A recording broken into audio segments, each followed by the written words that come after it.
चलिए बच्चे शुरू करें। Good evening everyone.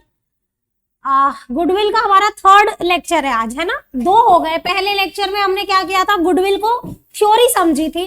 सेकंड में हमने उसका बेसिक क्वेश्चन समझे थे। अब हम इसके और प्रैक्टिकल करेंगे। एक दो क्लास तक हम प्रैक्टिकल्स करते हैं, then we'll wind up this chapter. जब तक आपको कंफर्ट आएगा तब तक हम क्वेश्चंस करेंगे, डोंट वरी, ठीक है। जब आपको लगे कि हाँ अब हमें सारे क्वेश्चंस आते हैं तब मुझे बोलना, अदरवाइज मैम के अंदर बहुत पेशेंस है, आपको पता है ना। चलिए क्वेश्चन नंबर 6 तक बच्चों हमने सॉल्व किया था लास्ट लेक्चर में। देखो हमने ये वाला क्वेश्चन किया था, जर्नल एंट्री वाला, है ना।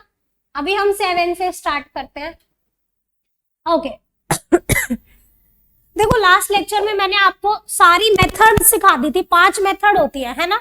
बट वो जो 5 क्वेश्चन हमने किए वो बहुत सिंपल थे, उनमें कोई भी टेक्निकलिटीज नहीं थी। एक बेस समझाया था कि हाँ इस टाइप के 5 मेथड होते हैं। अब उनके टफ क्वेश्चंस हम देखेंगे। So moving to question number 7, Radhe limited purchased Shyam's business with effect from 1st April. Okay, it was agreed that firm's goodwill will be valued at 2-year purchase of average normal profits of last 3 years.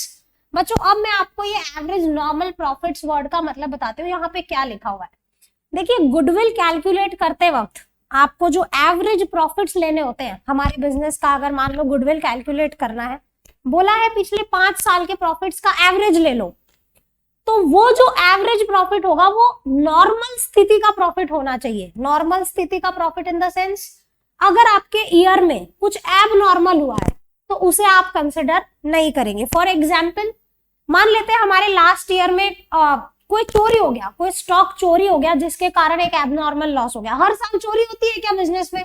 नहीं, कभी कभी ऐसा होता है कुछ abnormal item है, right, तो उसे हम हटा देंगे, वो इम्पैक्ट नहीं होना चाहिए।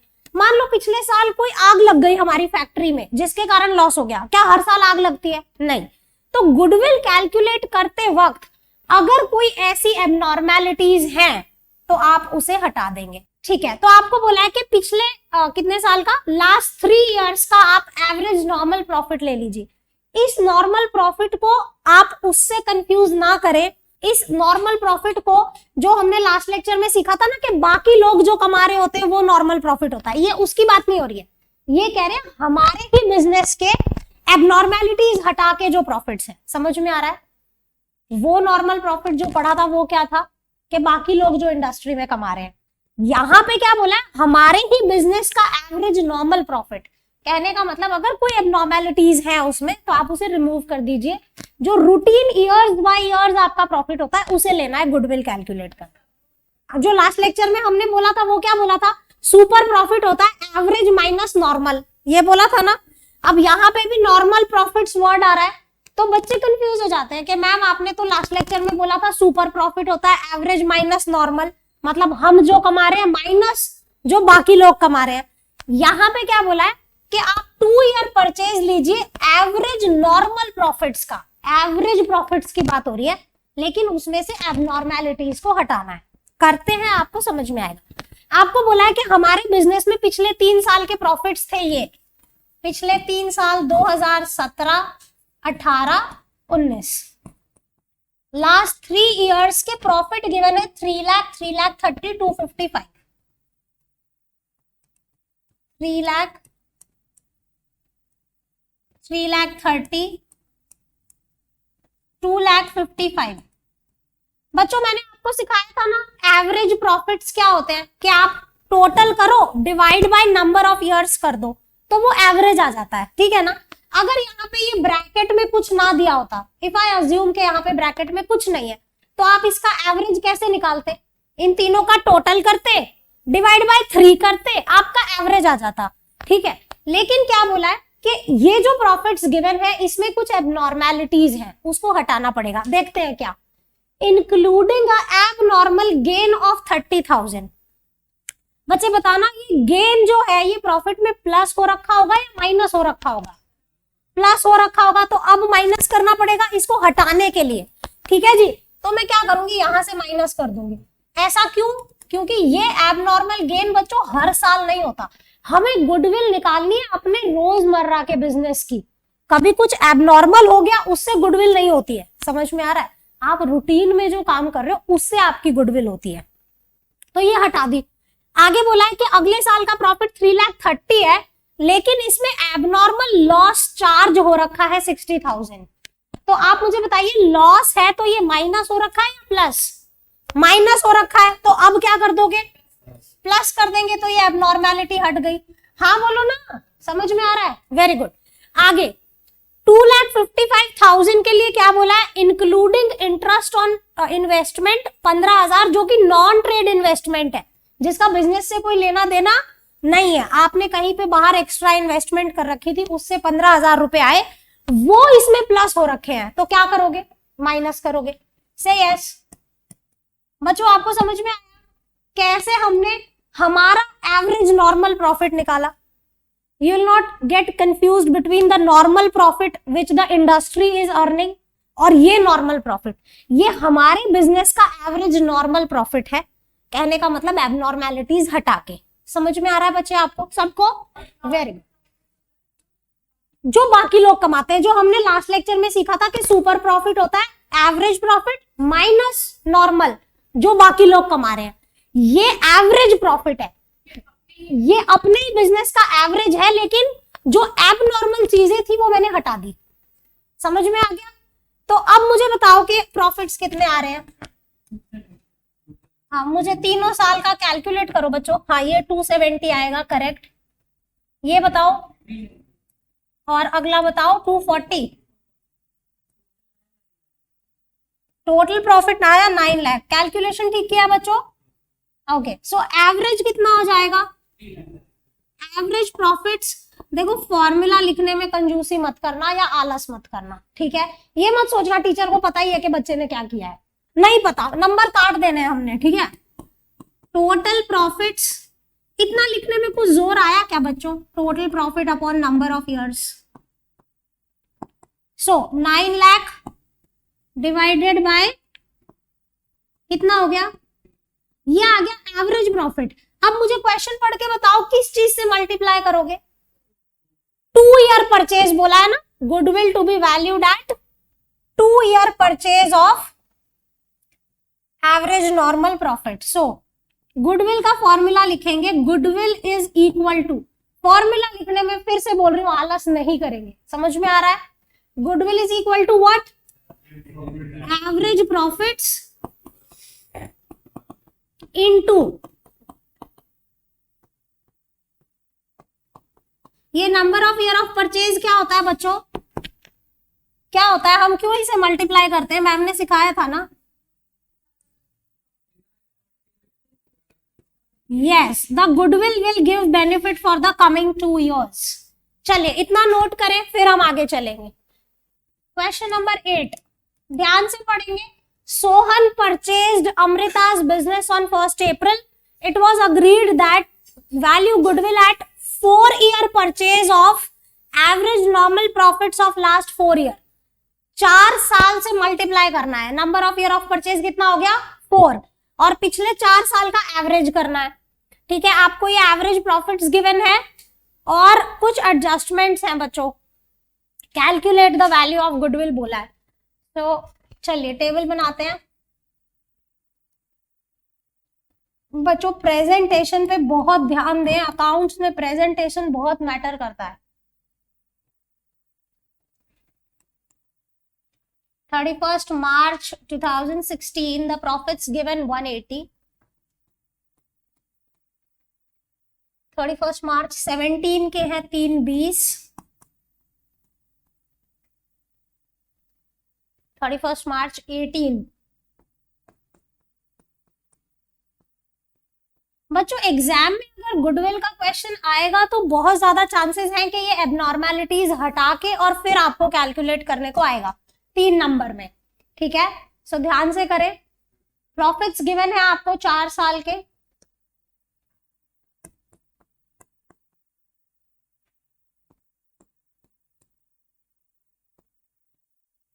ठीक है? हम पढ़ते हैं क्या एबनॉर्मेलिटीज दी हुई है।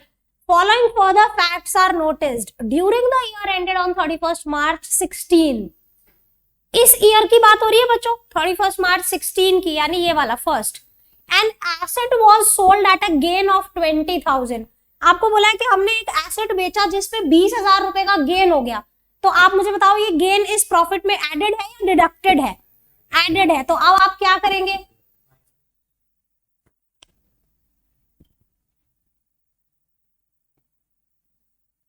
-20,000।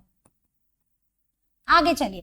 During the year ended on 31 मार्च 17, यानी ये नेक्स्ट ईयर की बात हो रही है, a machine got destroyed in accident and 60,000 was written in PNL.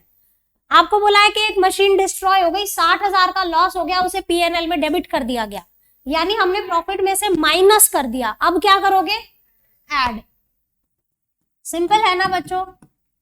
आगे चलो। During the year ended on 31 March 18, यानी इस साल की बात हो रही है, firm's assets were not insured due to oversight, insurance premium being 20,000।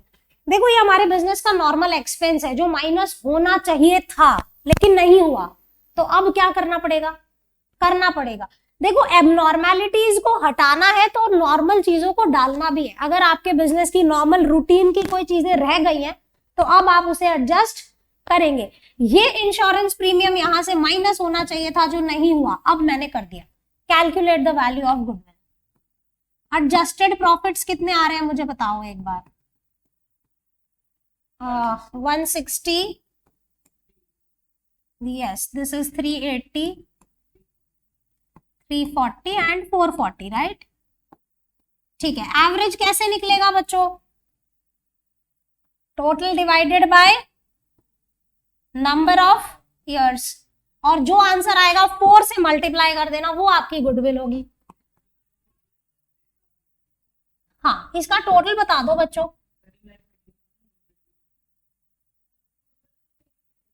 हाँ, इसका टोटल कितना आया? 13,20,000। गलत तो नहीं किया है टोटल आपने बच्चों?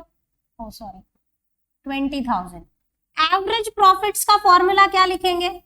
जल्दी बताओ, जल्दी बोलो। अरे बोलो ना, फॉर्मूला पूछा। 13,20,000 को डिवाइड करना ये मुझे भी पता है, ऐसा बोलने में क्या जोर आ रहा था? 13,20,000 डिवाइड बाय 4, सो 330 आंसर आ रहा है बच्चों। ये आपके हो गए एवरेज प्रॉफिट्स। अब गुडविल कैसे कैलकुलेट होगी? क्या फॉर्मूला है?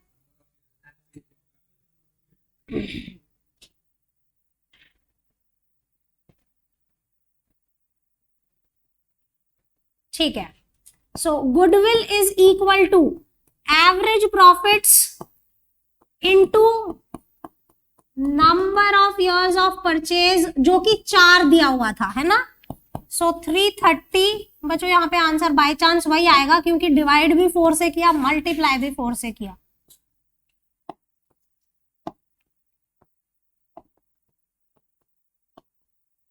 चलिए इतना नोट करें, फिर हम आगे चलेंगे।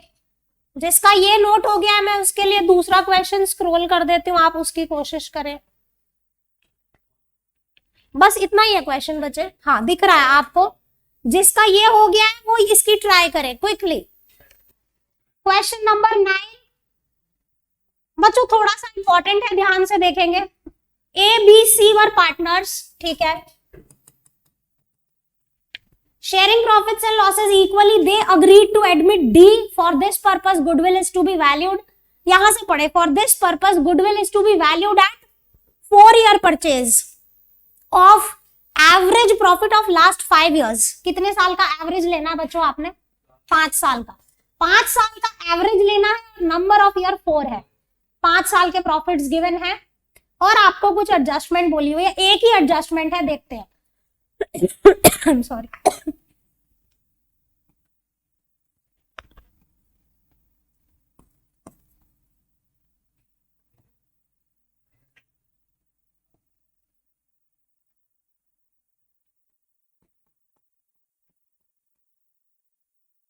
हमें जो प्रॉफिट्स गिवन है बच्चों, अब बातें नहीं। 30,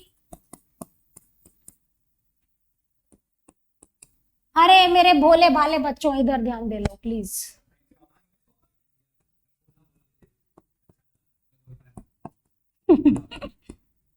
ओके नेक्स्ट,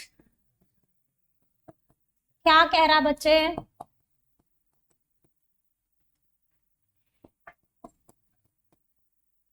बच्चे ये नेगेटिव है, ब्रैकेट में है, इसका क्या मतलब है? लॉस में है। Very good.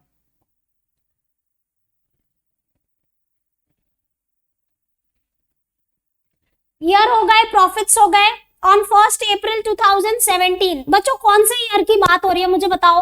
फर्स्ट, ये वाले ईयर की बात हो रही है ना, क्योंकि ये 1 अप्रैल को अगर शुरू होगा तो खत्म 31 मार्च पे होगा। So this year on 1 April machine costing 20,000 was purchase. ध्यान से सुनेंगे, ऑन 1 अप्रैल 2017 यानी ये वाला year, machinery costing 20,000 was purchase and was wrongly debited to repair expense. इस ईयर में बात हो रही है, आपको बोला है कि आपने एक मशीन खरीदी थी 20,000 की, आपने गलती से उसे रिपेयर ट्रीट कर दिया, है ना बच्चों? रिपेयर ट्रीट कर दिया मतलब पीएनएल में डेबिट कर दिया, जबकि वो एसेट था, वो बैलेंस शीट में जाना चाहिए था, पीएनएल में आना ही नहीं चाहिए था, राइट? आपने उसे रिपेयर ट्रीट करके पीएनएल में डेबिट कर दिया, मतलब प्रॉफिट में से माइनस कर दिया। हाँ बोलो, ठीक है। तो अब हम क्या करेंगे?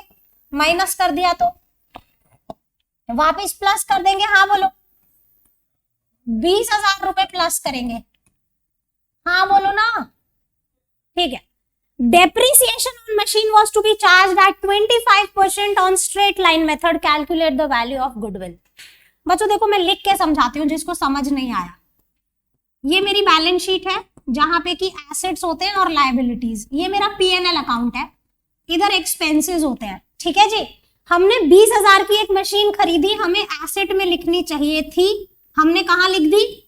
पीएनएल में से। यस, पीएनएल में एक्सपेंस ट्रीट कर दिया, मतलब प्रॉफिट में से माइनस कर दिया, तो मैंने वापस प्लस कर दिया। अब बच्चों मुझे ये बताओ, किसी चीज को तुमने एसेट ही ट्रीट नहीं किया तो क्या तुमने उस पर डेप्री लगाया होगा? नहीं। जब तुमने किसी चीज को एसेट ही नहीं माना, तुमने उसको एक्सपेंस मान लिया, तो तुमने डेप्री भी नहीं लगाया होगा। समझ में आया? तो अब वो डेप्री तुम्हें लगाना पड़ेगा, पीएनएल में डेबिट करना पड़ेगा, यानी कि प्रॉफिट में से माइनस करना पड़ेगा। 25% ऑफ दिस 5,000 रुपए।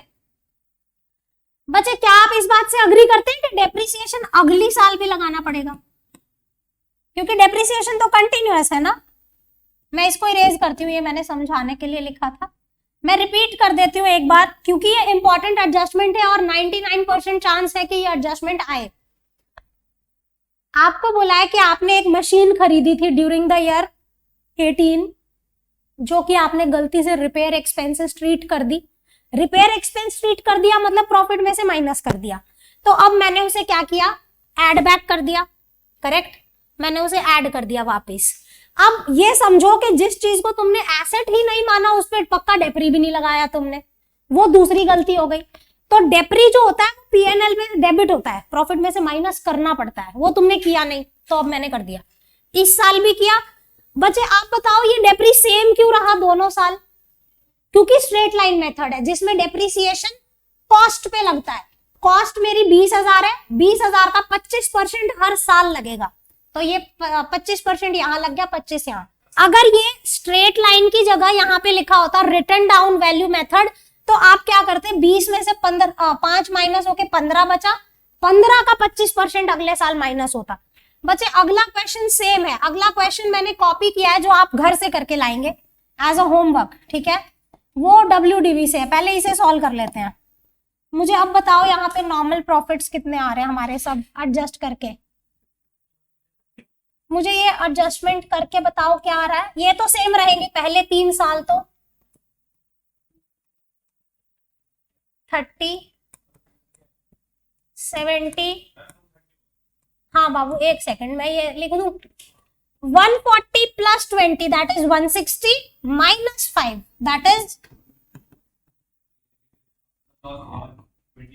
यहां पे देखो ऑलरेडी लॉस था। बच्चों ध्यान से सुनो, पे अटेंशन यादव जी, यहाँ पे ऑलरेडी लॉस था, लॉस के बाद और खर्चा माइनस कर दोगे तो लॉस बढ़ जाएगा, यानी 125 का लॉस हो गया। अब मुझे इसका नेट करो, ये माइनस है, ये चारों ऐड करना, इसको माइनस कर, कितना आ रहा है? 2 लाख। अच्छा रुको मैं कर लेती हूँ, गड़बड़ 2 लाख और 3,55,000 और 230 आएगा, है ना? ठीक है, तो ये टोटल हो गया। अब एवरेज प्रॉफिट्स क्या होते हैं?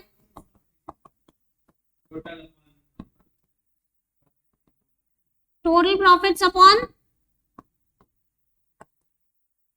नंबर ऑफ ईयर 5 है ना? ठीक है बच्चे, एज यू से। और हमारा जो number of year of purchase है वो 4 है ना?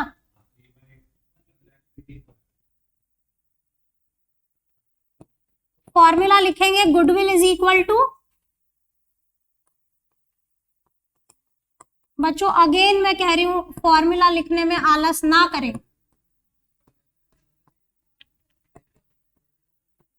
ये 46,000 था, सॉरी। 46 इंटू 4 करो, 184 आएगा क्या? ठीक है, चलो इसे नोट करो, फिर आगे चलेंगे क्विकली। बच्चों इससे अगला क्वेश्चन जो है वो आपका होमवर्क है। सेम क्वेश्चन है, सेम, मैंने ये मेथड चेंज कर दिया है। क्वेश्चन 10 जो है बच्चों, आप देख लें एक बार, यही वाला क्वेश्चन आपने लेना है, ठीक है?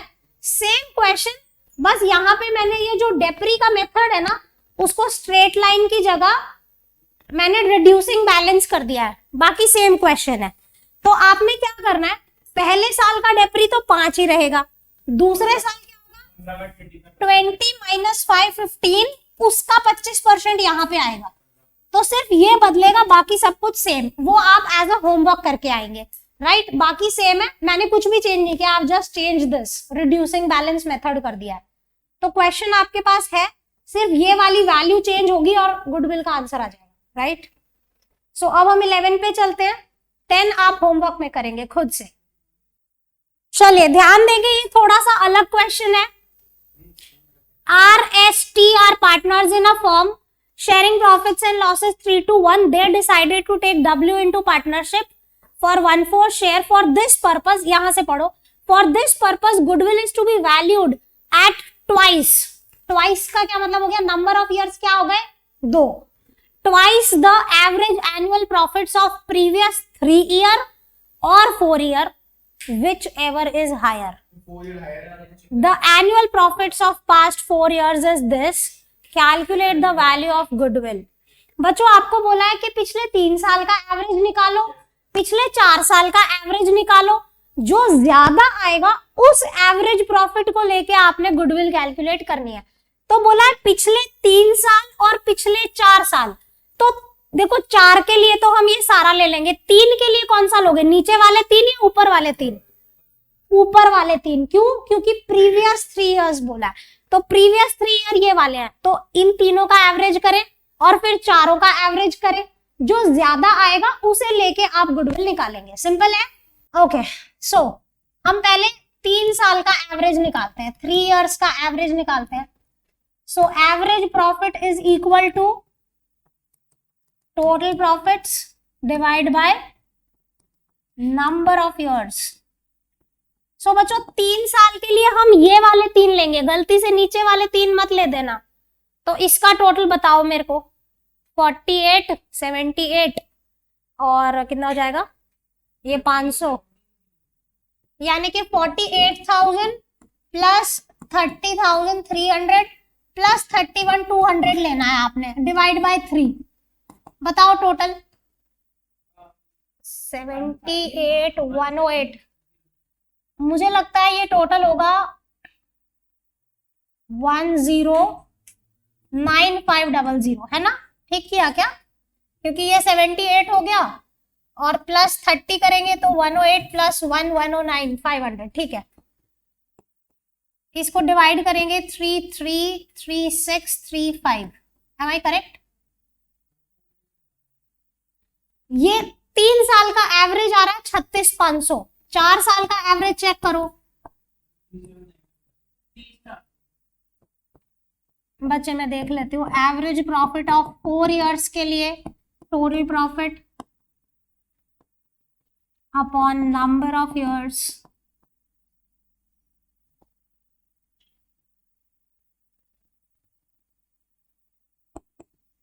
4 साल का टोटल बता दो मेरे को, मतलब ये जो टोटल था इसमें आप आखिरी वाला और जोड़ लो।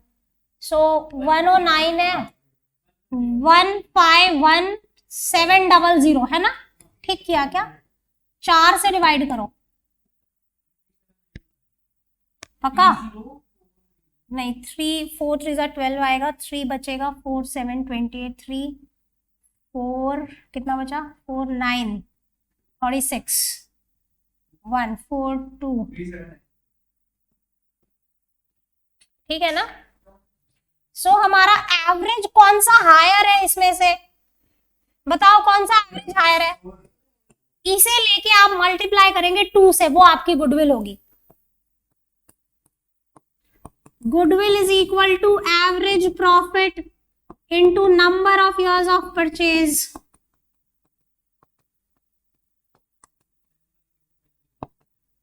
Three 37925 into 2।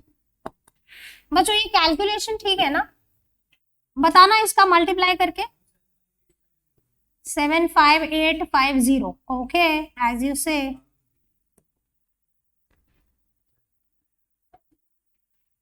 ये मैंने थोड़ा छोटा कर दिया ना, ऑनलाइन बच्चों को दिखेगा नहीं, ठीक है अब बेटर है।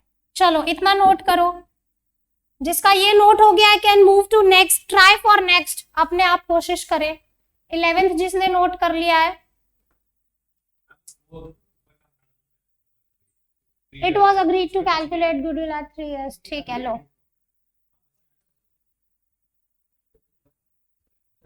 चलो बच्चों जिसका ये नोट हो गया है वो ट्राई कर सकता है नेक्स्ट, अदरवाइज आप इसे नोट करें।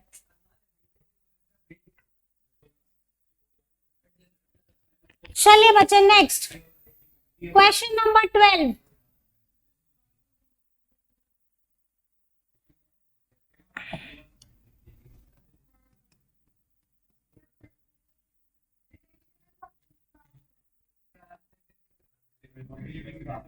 Pay attention बच्चों, it was agreed to calculate the value of goodwill at 3-year purchase of weighted average profits। यहाँ पे देखो सिंपल एवरेज नहीं है, वेटेड एवरेज है, ठीक है, दूसरा वाला मेथड है, ठीक है, वेटेड एवरेज मेथड है और गुडविल ऑफ द फर्म 3 से मल्टीप्लाई करना है हमने। सो मैं यहाँ लिख लेती हूँ नंबर ऑफ ईयर्स कितने हमारे 3 और वेटेड एवरेज प्रॉफिट मेथड है। पिछले 5 साल का वेटेड एवरेज प्रॉफिट लेना है आपने, past 4 years। The appropriate weights, देखो मैंने बोला था क्वेश्चन आपको वेट्स देगा, आपने दिमाग नहीं लगाना, क्वेश्चन विल गिव, दिया हुआ है।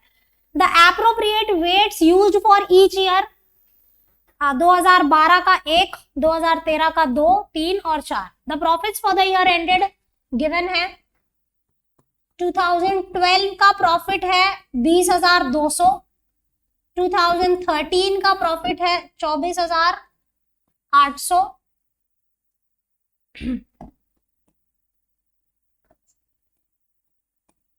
और नेक्स्ट 2014 का प्रॉफिट है 20,000 and the last one 2015 30,000।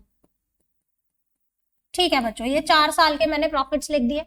On scrutiny of the accounts, following matters were revealed, ठीक है, on 1st December 2013। बच्चे आप बताओ ये कौन से ईयर की बात हो रही है? 1 दिसंबर 2014, ये वाला जो ईयर एंड है 31 मार्च पे जो एंड हुआ, ठीक है, 31 मार्च 2014 यानी सेकेंड लास्ट जो है उसकी बात हो रही है। On 1st December, a major repair was made in respect of plant, incurring 6,000. The amount was charged to revenue. The paid sum is to be capitalized for goodwill calculation, subject to the adjustment of debris at the rate of 10% on reducing balance method. आपको बोला है कि आपने एक major repair किया था 6,000 रुपए का, जो कि कैपिटलाइज होना था। कैपिटलाइज मतलब बैलेंस शीट में जाना था, आपने उसे चार्ज टू रेवेन्यू कर दिया। देखो लिखा है it was charge to revenue. बच्चे इसका क्या मतलब होता है? चार्ज टू रेवेन्यू का क्या मतलब होता है? प्रॉफिट में से माइनस कर दिया। तो अब हम क्या करेंगे? प्रॉफिट में प्लस करेंगे। हाँ बोलो। अब मुझे बताओ, जिस चीज को आपने एसेट ही नहीं माना, क्या आपने उस पर डेप्री लगाया होगा? नहीं, अब लगाना पड़ेगा। तो पहले साल में कितना डेप्री लगेगा? कैलकुलेट करो। डंडे लगाऊं 600 रुपए, 6000 का 10% तो कर दिया। डेट का क्या करोगे? 1 दिसंबर को खरीदा था ये, 1 दिसंबर को रिपेयर हुआ है। सो दिसंबर, जैन, फेब, मार्च, 4 महीने, 4 महीने का डेप्री लगेगा। ठीक है, 6000 इंटू 10% इंटू वट 4/12 कितना? बेटा चार्ज टू रेवेन्यू का मतलब होता है प्रॉफिट में से माइनस कर दिया, मतलब आपने पीएनएल में डेबिट कर दिया।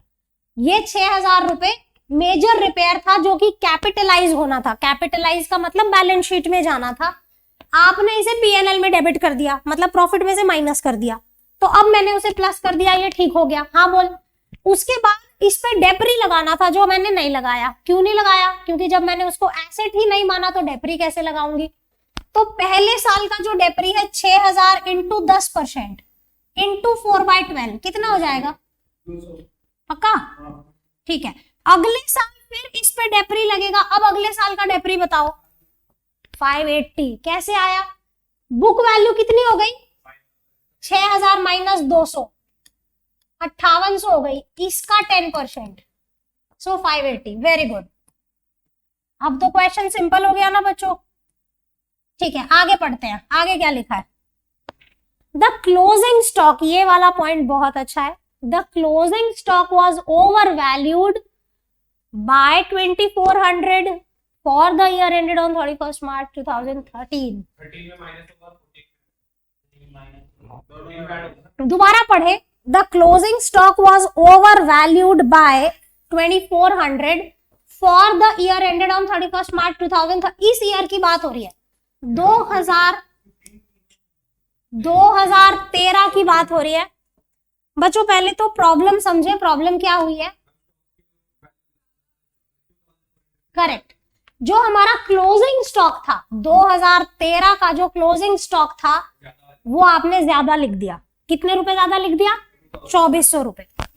अब देखो ध्यान से सुनना मेरी बात, ठीक है, ये बहुत इंपॉर्टेंट है। ये मेरा 2013 का ट्रेडिंग अकाउंट है। क्या है? मैंने यहां पे क्लोजिंग स्टॉक लिखा होगा। हाँ बोलो। क्लोजिंग स्टॉक जो भी था मैंने गलती से 2400 रुपए प्लस कर दिया। से यस। अगर मैंने ये गलत लिखा तो मेरा जो फाइनल प्रॉफिट आया वो भी गलत है। मेरा ये नेट प्रॉफिट 2400 रुपए से ज्यादा आ गया। से यस, है ना? तो मेरी 2013 में क्या गलती हुई कि मेरा जो फाइनल प्रॉफिट है, यानी ये वाला जो प्रॉफिट है, ये 2400 रुपए से ज्यादा है। तो मैं क्या करूं? माइनस कर देती हूँ। से यस। इतनी बात समझ में आई? हाँ बोलो। अब देखो, क्या आप इस बात से अग्री करते हो कि एक साल का जो क्लोजिंग स्टॉक होता है वो दूसरे साल का ओपनिंग स्टॉक होता है? दोबारा बोलते हो, एक ईयर का जो क्लोजिंग स्टॉक होता है वो अगले साल जाके ओपनिंग स्टॉक बन जाता है। से यस। यानी अब आओ 2014 के स्टेटमेंट कैसे बने होंगे। ये 2014 के स्टेटमेंट है। ये वाला क्लोजिंग स्टॉक बन गया ओपनिंग स्टॉक, आपने इसे यहां लिखा। से यस। ये भी 2400 रुपीज ज्यादा है। हाँ बोलो ना। यानी आपने डेबिट ज्यादा कर दिया तो आपका प्रॉफिट क्या हो गया? कम हो गया। अब क्या करना पड़ेगा? ऐड करना पड़ेगा। मेरी बात समझ में आई?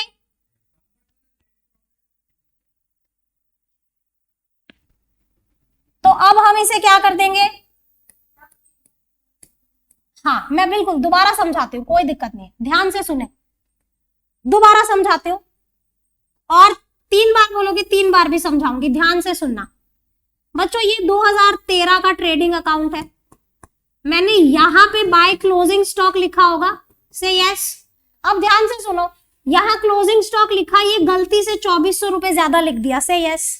अगर क्रेडिट 2400 ज्यादा कर दिया मतलब हमारा जो फाइनली नेट प्रॉफिट आया होगा वो भी 2400 रुपए से प्लस हो गया। तो अब मैं क्या करूंगी? यहां से माइनस कर दूंगी, मेरा ये ठीक हो जाएगा। से यस। लेकिन क्लोजिंग स्टॉक का जो होता है वो 2 साल का इंपैक्ट होता है। क्यों? क्योंकि इस साल का क्लोजिंग स्टॉक बन जाएगा अगले साल का ओपनिंग। तो जब मैंने 2014 का स्टेटमेंट बनाया होगा ट्रेडिंग अकाउंट, मैंने यहां इसी क्लोजिंग स्टॉक को कॉपी किया होगा। से यस। अब ये भी 2400 रुपए प्लस है, यानी अगले साल डेबिट ज्यादा हो गया तो प्रॉफिट कम हो गया। हाँ बोलो। पिछले साल क्रेडिट ज्यादा हुआ तो प्रॉफिट बढ़ गया, मैंने कम कर दिया। अगले साल आपके डेबिट ज्यादा हो गया तो प्रॉफिट कम हो गया, मैंने बढ़ा दिया। हाँ बोलो, वेरी गुड।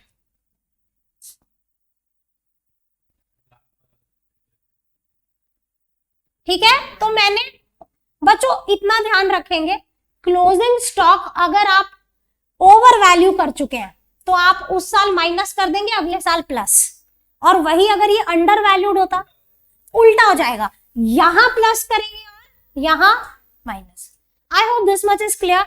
इतनी बात ध्यान रखें कि क्लोजिंग स्टॉक हमेशा 2 साल को इंपैक्ट करता है।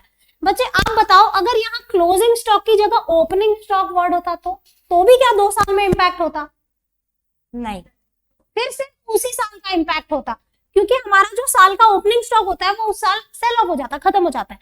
यानी ओपनिंग स्टॉक कभी भी नेक्स्ट ईयर कैरी फॉरवर्ड नहीं होता, क्लोजिंग स्टॉक कैरी फॉरवर्ड होता है। समझ में आ रहा है? यानी अगर ओपनिंग स्टॉक की गलती सुधारनी है तो सिर्फ एक, आप अगर आपको ये बोला है कि आपके ओपनिंग स्टॉक में गलती है, राइट, तो आप ये अज्यूम नहीं करेंगे कि मेरा पिछले साल का क्लोजिंग स्टॉक गलत था, लेकिन क्लोजिंग स्टॉक में गलती बोली है तो वो कैरी फॉरवर्ड होगा, तो आप 2 साल का अज्यूम करेंगे। Got my point? बच्चे चलिए अभी हम करेंगे, वो भी फिलहाल के लिए मैंने आपको समझा दिया। आगे चलो। To cover the management cost annual charge of 4800 is to be made. Annual, हर साल 4800 रुपीज माइनस करने हैं, तो वो मैंने कर दिया। Annual charge of 4800 as a maintenance to be made. अब मुझे बताओ एडजस्टेड प्रॉफिट्स क्या आ रहे हैं बच्चों?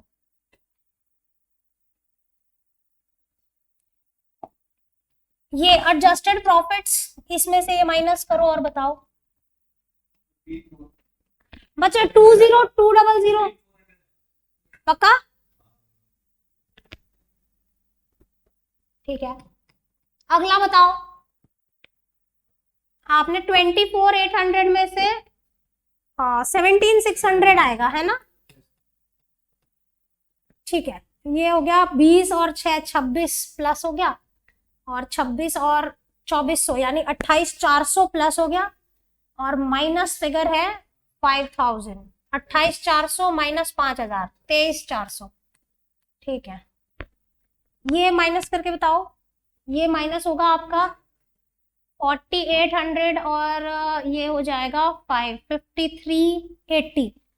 5380 माइनस करना है आपने, 5380, so 24620। Am I correct? Check करो क्या मैम ने ये कैलकुलेशन ठीक किया।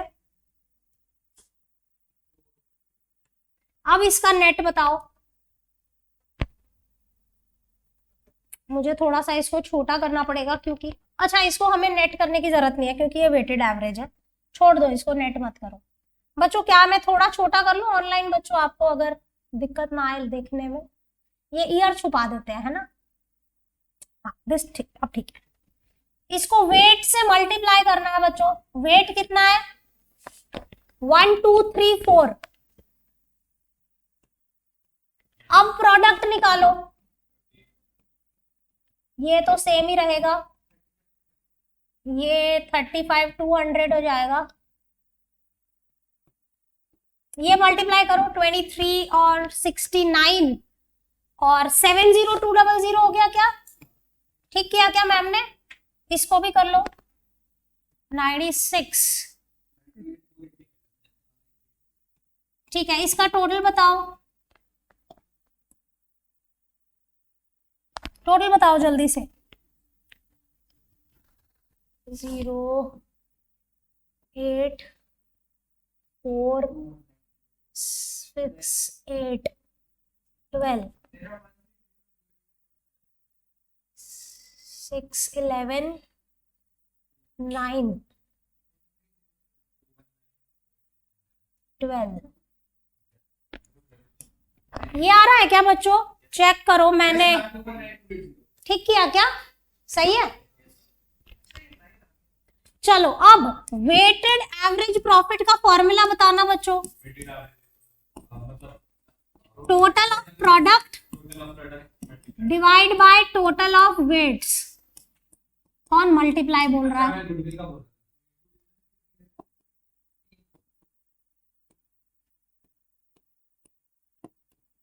सो दिस इज 21928। अब आपको गुडविल के लिए क्या करना है, weighted average profit into number of years of purchase, वो 3 है। सो इसे 3 से मल्टीप्लाई करो बच्चों, बताओ क्या आंसर आ रहा है 3 से मल्टीप्लाई करो। 1 लाख, अरे 1 लाख कैसे जाएगा, 21 गलत कर रहे हो, दोबारा करो। हाँ 21928 इंटू 3 करो फटाफट। 65784। ठीक है बच्चों, इतना नोट करें। जिसका ये नोट हो गया, ट्राई फॉर नेक्स्ट।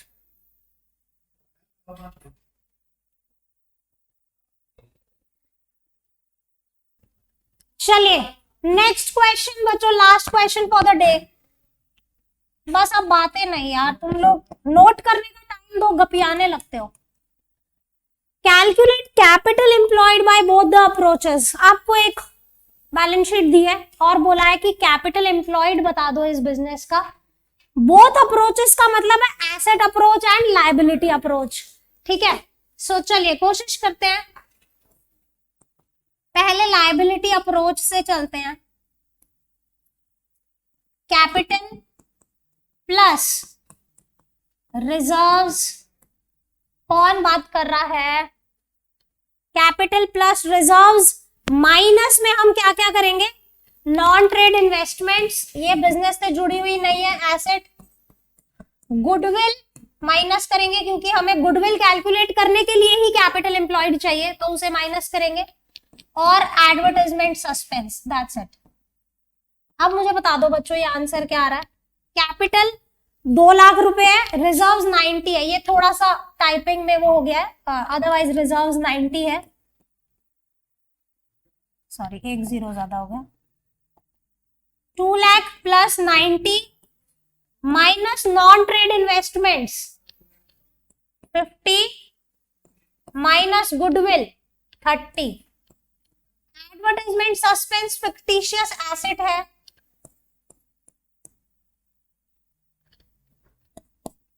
बच्चों इसका नेट बता दो प्लीज।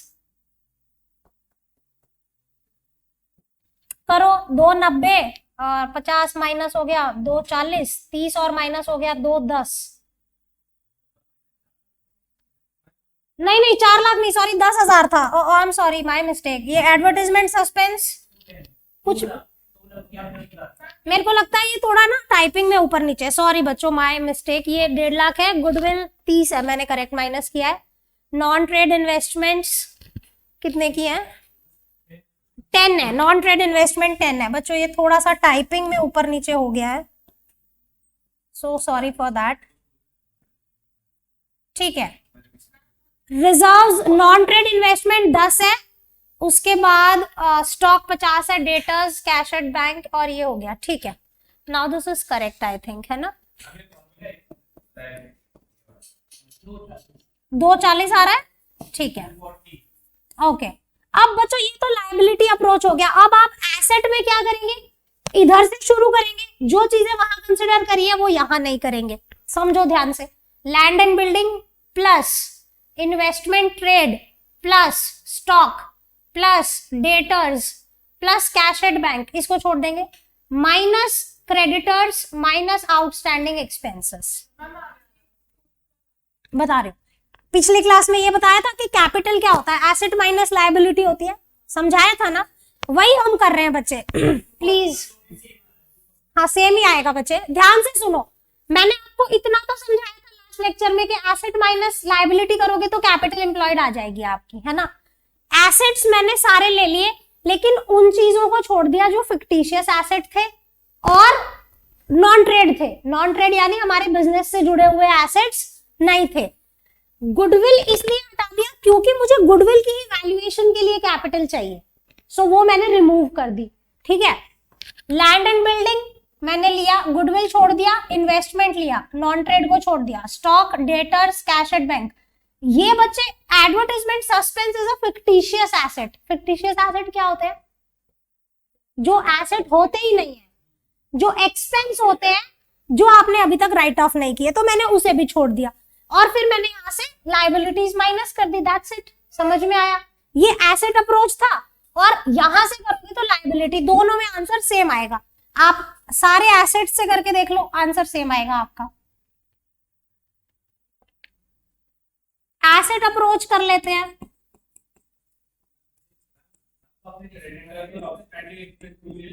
ले रहे ना, इसमें लेंगे ना बाबू।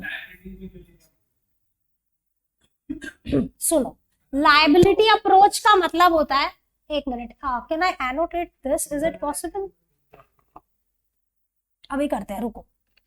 लैंड एंड बिल्डिंग, अभी बताती हूँ आपका डाउट, पहले मैं ये लिख लूं।